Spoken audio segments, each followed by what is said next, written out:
Now you've been working with Curtis for the past few weeks, how do you assess his performance? To be fair, I think it was a great comeback fight after the Derry fight. You know, he's fought someone who's been campaigning up at light middleweight, who's come down to welterweight. Curtis has obviously moved up a couple of weights, so I think it was a great comeback fight for Curtis. He got the rounds out, which we was glad about. We wanted him to get a few rounds out. Dropped the kid with a brilliant body shot, so I think he got a bit of everything in that fight. But I'm really happy with his performance. He looked like he was a little bit sluggish in the first 2 rounds. What was you saying to him in the corner? I think it was all about getting them, getting the nerves out of the way in this fight. Like I say, he's coming off a knockout with Derry fight. I think.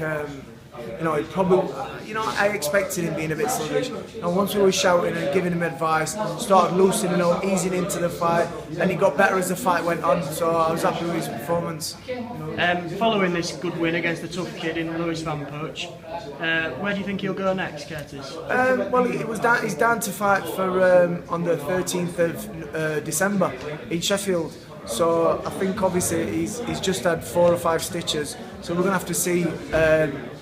Dave's going to have a look at that and see how it heals and see what happens. And also he's knocked his hand up a little bit as well, so his hand's a little bit bruised. So we'll over the next week we'll see how he settles down, how his eye is, how his hand is, and we'll assess it from there. Do you think the Darren Hamilton fight sometime next year would be a possibility if he get a good win? Definitely, I think his next fight he needs to have a good step up again, and I think when he comes through that, Darren Hamilton will be next for Curtis Woodhouse, without a doubt.